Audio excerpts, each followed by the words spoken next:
அடுப்பில் கடாயை வச்சுட்டுங்க. கடாய் காஞ்சதுமே தேவையான அளவு நல்லெண்ணெய் ஊற்றிக்கலாம். நல்லெண்ணெய் காஞ்சதுமே 1 ஸ்பூன் கடலப்பருப்பு, 1 ஸ்பூன் கடுகு போட்டுக்கிறேங்க. 4 குண்டு வரமிளகா போட்டிருக்கேன். 2 பச்சை மிளகா, 1 கொத்து கருவேப்பிலை போட்டிருக்கேங்க. கடலப்பருப்பு சேவக்க வரைக்கும் நல்லா வறுத்து விட்டுறலாம். இப்போ 1 கைப்பிடி அளவு வேர்க்கடலை போட்டிருக்கேங்க. இதையும் நல்லா கலந்து கொடுத்துர்லாம். 1 டம்ளர் அரிசிக்கு 1 எலுமிச்சம்பழம் கரெக்டாக இருக்குங்க. 1/2 டம்ளர் தண்ணியில் எலுமிச்சம்பழம் புழிஞ்சிட்டு 1/4 ஸ்பூன் மஞ்சள்தூள், 1/2 ஸ்பூன் பெருங்காயத்தூள், கொஞ்சமாக உப்பு போட்டு கலந்துட்டு இப்போ நம்ம அதில் ஊற்றிடலாம். இது நல்லா கலந்து கொடுத்துர்லாங்க. இது நல்லா கொதிச்சு வரணும். தண்ணி வத்த வரைக்கும் இதை நல்லா கலந்து விட்டுறலாம். இப்போ பாருங்கள் நல்லா தண்ணி வற்றி வந்துருச்சு. எண்ணெய் பிரிஞ்சு வந்திருக்குது. இப்போ இந்த ஸ்டேஜில் நம்ம சாப்பாடை போட்டுடலாம்.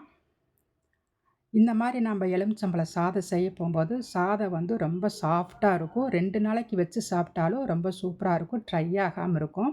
குழந்தைகளுக்கு லஞ்ச் பாக்ஸ்க்கு நீங்கள் செஞ்சு கொடுத்து பாருங்கள். ரொம்ப விரும்பி சாப்பிடுவாங்க. எலுமிச்சம்பழ சாதம் பிடிக்காதுன்னு சொல்கிறவங்க கூட அவ்வளோ விரும்பி சாப்பிடுவாங்க. அந்த அளவுக்கு இது சூப்பராக இருக்குங்க. எல்லாருமே ஒருக்கா ட்ரை பண்ணி பாருங்கள். இதுக்கு சைடிஷ் வந்து உருளைக்கிழங்கு வறுவல் சூப்பராக இருக்கும். நாமளும் அதைத்தான் செஞ்சுருக்கோம். பிடிச்சிருந்தா லைக் பண்ணுங்கள், ஷேர் பண்ணுங்கள், கமெண்ட் பண்ணுங்கள். சப்ஸ்கிரைப் பண்ணாதவங்க சப்ஸ்கிரைப் பண்ணிக்கங்க. என்னை ஃபாலோ பண்ணாதவங்களும் ஃபாலோ பண்ணிக்கங்க. இன்ஷா அல்லாஹ் அடுத்த வீடியோ